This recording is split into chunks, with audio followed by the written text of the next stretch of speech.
but the Master Coco Trials. Oh boy. So, spoilers. Put up a timestamp to skip if you're worried about spoilers. Oh my goodness! Yeah, the Master Coco Trials. You see the rules. You're like, okay, base stats. That's how all the other Coco Trials were. Fine. Then you see that that you can't get rings, and you're like, okay, surely it's not that bad. And then you see that you have to perfect parry everything, and you're like, okay, that's a little awkward. So you get You're like perfect parry. Well, whatever, that's fine. I'm good at video games. I can perfect parry something. You don't know how generous every other game's perfect parry is until you've played Sonic Frontiers. True.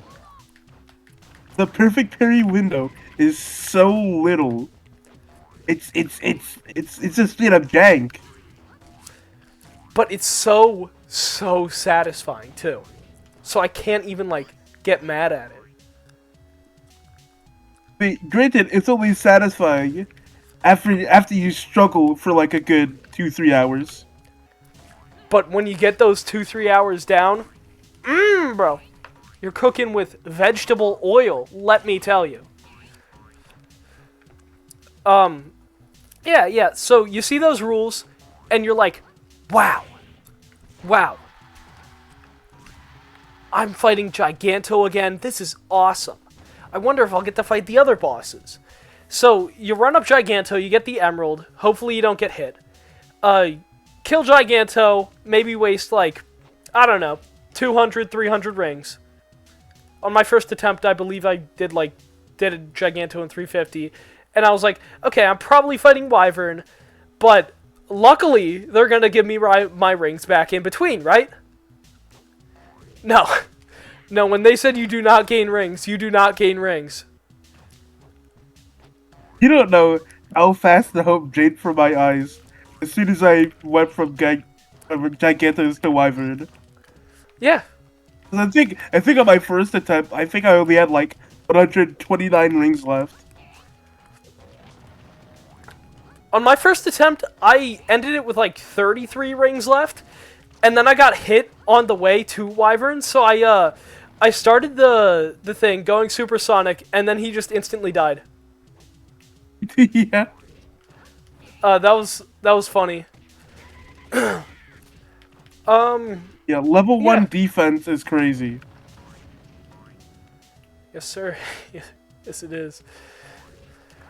And the thing about Wyvern is, like, Giganto isn't a wall.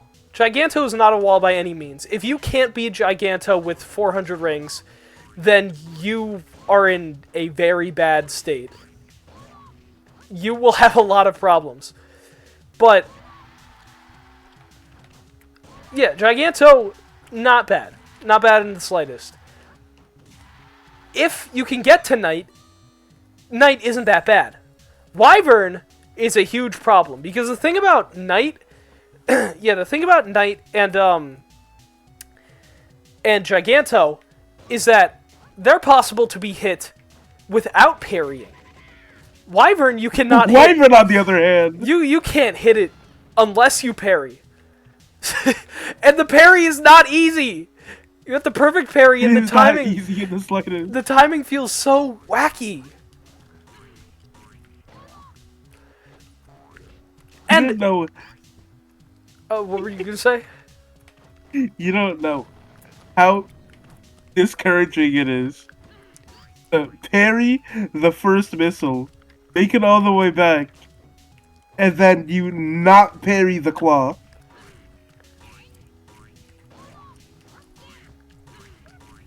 It's it's an And you have to do experience. everything over again.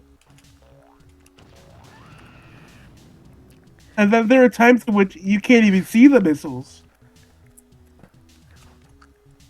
Yeah, Yeah, sometimes I would be like, that's definitely the next missile to hit me. And, Yeah, and then a then missile comes out of from nowhere. off screen comes at you. Yeah. Yeah, you get to finally parry a missile, which parrying the missile is not hard. I'm just gonna say it flat out. It's probably the easiest parry in that boss rush. Knight's shield is also a pretty easy parry. But regardless, yeah, you get to Wyvern, and he does the claw attack, and the first phase claw attack still takes a bit of getting used to. However, if you parry that claw attack, you should very easily be able to one-cycle Wyvern, because then you just, you Psy-loop, and then go ham. Because, I didn't know this until, yeah, Josh and I didn't know this until this, update, but, yeah, Psy-loop makes you deal, like, double or triple damage to bosses, which is crazy. But yeah. Yeah, you get to second phase and you're like, oh sweet, second phase, I'm making so much progress. No, that's where the wall really begins. You do not leave second phase. So true. It hurts my heart because I love the Wyvern fight to death, but like I hated it in that challenge. I've never felt more helpless in my entire life. Yeah, so parrying the thing, parrying his 1-2 claw attack. That's a challenge in and of itself. But then you find out that you just literally can't even Psy-loop him. If you Psy-loop him, he instantly breaks out and then tail flicks you. As opposed to not doing it. Where you get at least a little time to attack. So yeah, you just kind of gotta raw dog it for a while.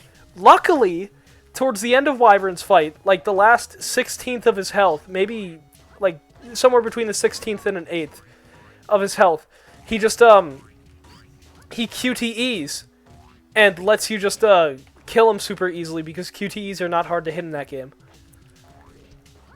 The funny thing with that is, if the 2 out of 10 chance in which you do parry the tail flick, you get to do the Son Goku Dragon Throw on him. Yeah, that's very, very satisfying. With that, you may or may not restart the cycle after doing that. Which it really depends on how much health Wyvern has left. Because, like, if he has, like, just barely enough health to restart the cycle, you can lose a lot of rings.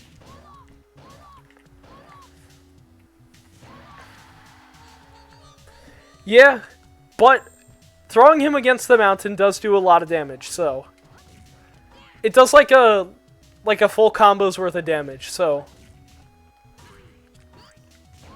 it's kind of worth it. It also looks very cool. One of the key factors of why I like that fight so much.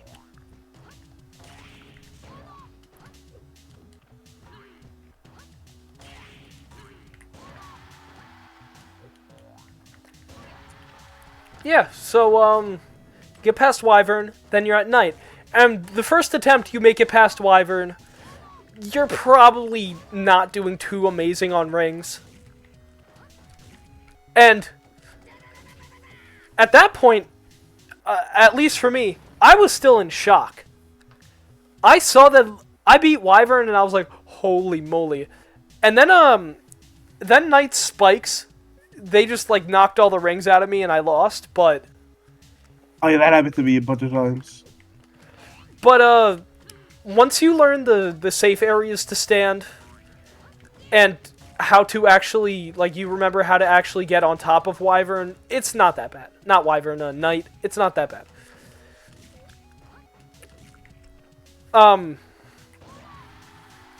Yeah, and then in the Knight fight itself, you just need to keep chasing him around, attack the shield, run into him, beat the crap out of him.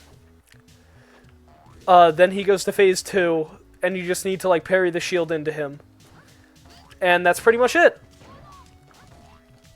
Thus concludes the Master Trials, and 5+ hours of my life.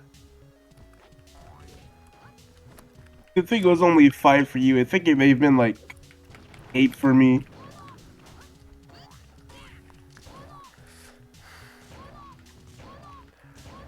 Yeah, it was a challenge. And then Brendan can't speak on this next part. But well, he kind of can. But yeah, the final boss, the end.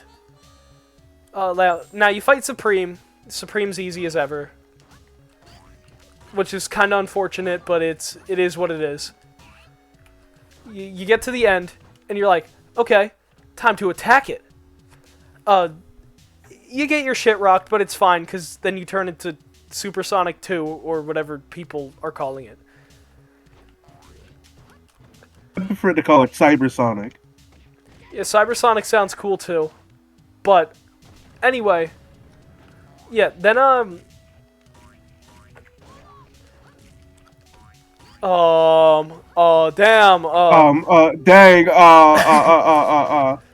yeah, and then you attack it. You start like parrying everything. And yeah, you're like, wow, this fight is so easy. And then you see its health go up, and you're like, why is its health going up? Why is it so fast?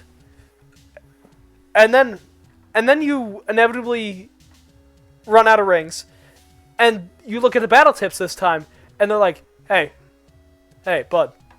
So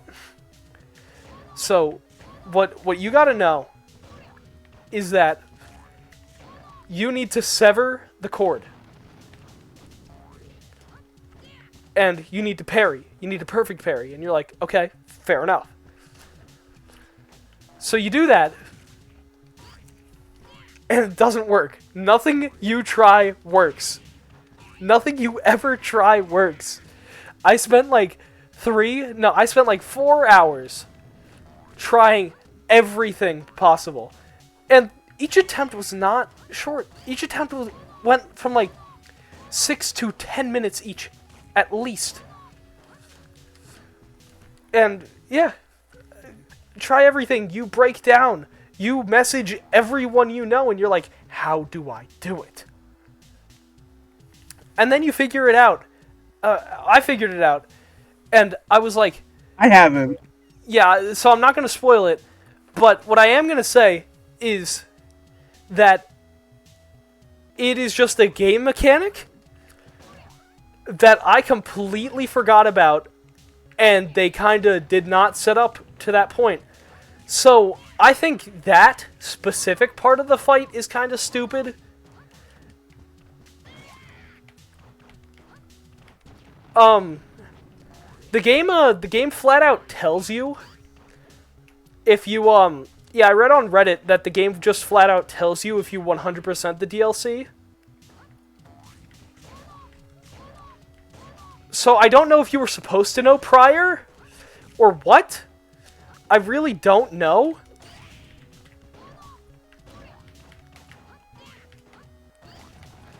But oh, that's really cool. That's actually really cool. Going back to Sonic, but yeah. Yeah, it was kind of stupid. The fight from there is really easy. At least it was for me, because I spent so long in that fight that I knew how to parry literally everything perfectly. So, yeah, at that point I just kind of demolished it too, because you deal a lot of damage.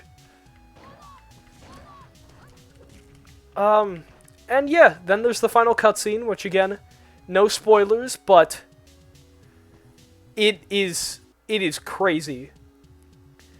If you like random shonen bullshit animation as much as I do, you will love it. And that's no kissing right there. No kissing. Put a no kissing Dang, you symbol got up the on no- screen. You got that no kissing guarantee. No kissing guarantee. Yeah. Random shonen animation bullshit. It's awesome. And then there's one thing at the end. You're like, imagine you're Chris Pratt and you're like, what? Just imagine that. Imagine that. Now, I know that sounds bad. Yeah. Yeah. You see something happen. There's like a little Sonic X reference there, and you see something happen, and you're like, yeah. For those of you who know, you know, but and then you see something happen, and obviously not spoiling it, and I was like, what is happening? What is happening? This is the coolest thing ever. And yeah, then it ends how normal Frontiers does, and yeah, Brendan, it's time for you to finish it. Right now. Why not? We're not doing anything anyway.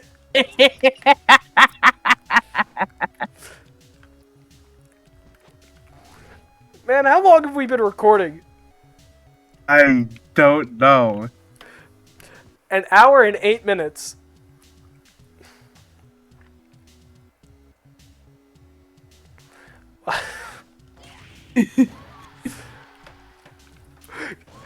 We only have like a video's worth of Smash gameplay.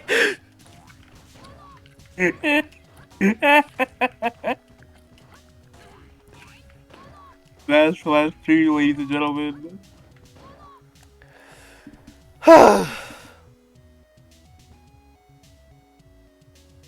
Fun game if you're playing LAN. Yep. Yeah, so basically, public service announcement. Play Sonic Frontiers, The Last Horizon, and just Sonic Frontiers in general. Oh, one thing I will say about the Last Horizon is I didn't think the cyberspace stages were all that good. I don't think they were bad. Really? I don't think they were bad, I just think they were kind of mid. I sort of like them. I like the rocket boost mechanic, but that was about it.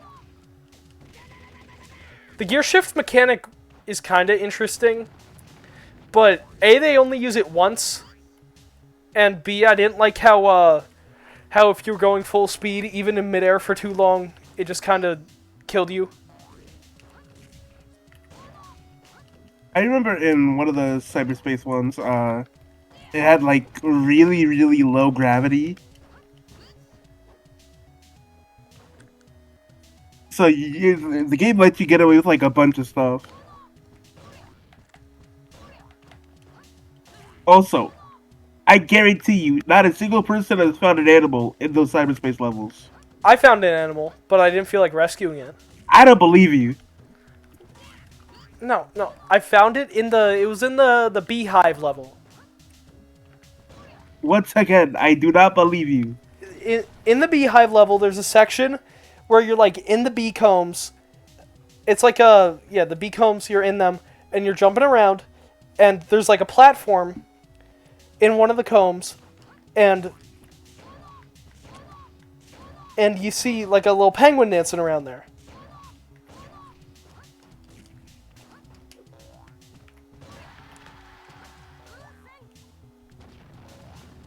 And let me tell you, it was real, and I believed it.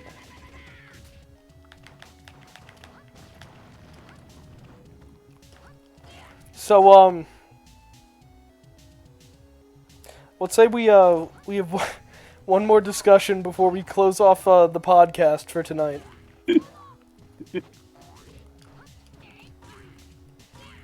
Any ideas come to mind?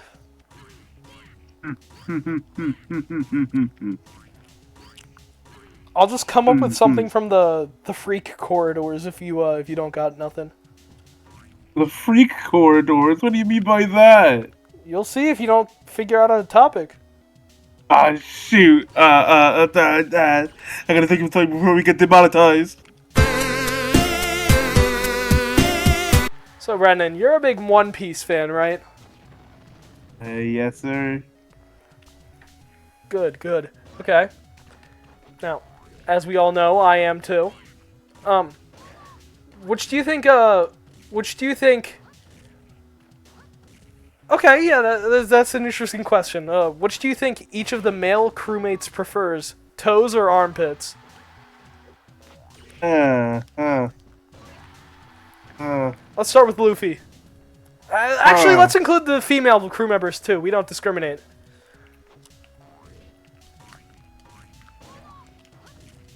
You know, you're an awful person. Okay. You know, Luffy kind of... I see Luffy as a toe guy, in all honesty. What do you think? Monkey the Luffy. You know what? Likewise. I think Luffy's a toe kind of guy. Okay, Zoro. I feel like Luffy would see toes and he'd chuckle a bit. Okay, Zoro. So I think he likes armpits. Armpits? Okay. I could. No, I could see that. Yeah. Yeah. Okay. Yeah. Yeah. I could see it. Okay, I could see it. Sanji will not discriminate between the two. But if he had to choose, I think armpits. I think definitely armpits. Yeah, no armpits. Let's see who's next. Usopp? Okay. I feel like Usopp would try to disguise himself as a toe guy, but in truth he'd just be an armpit guy. Yeah. You know what? Or vice versa. Yeah. Yeah. I can see either or are happening. Yeah. He'd be like he'd be telling Kaya about the beautiful armpitted maiden he met. But yeah. Little did he know he was on Toe Island. Toe Island. Okay. Nami.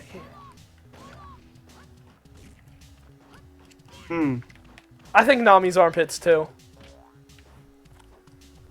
I just see it. I sense it. I think Nami would like those if they had like if like the toenails had like dollar signs like painted on them.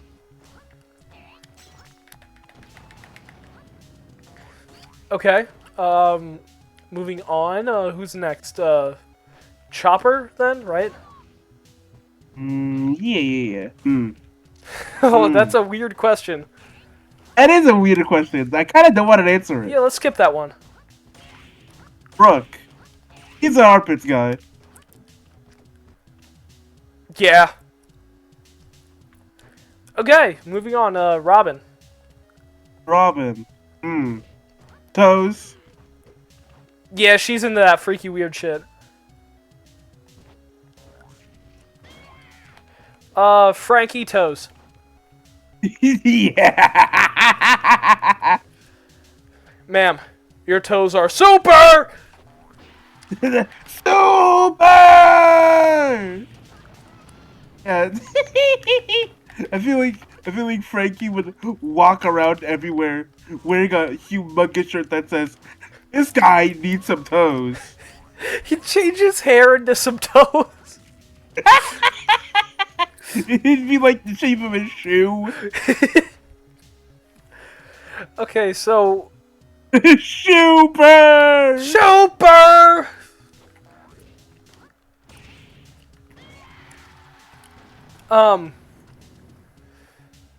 So all that's left is the one spoiler crew member.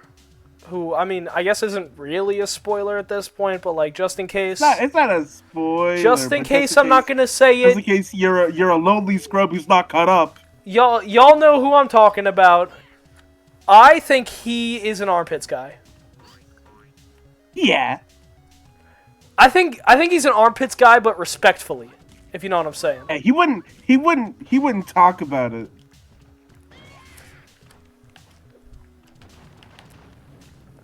He's not the kind of guy Talk to about it. He wouldn't express it in any way. But he knows in his heart that he's an armpit guy, true and true. Okay.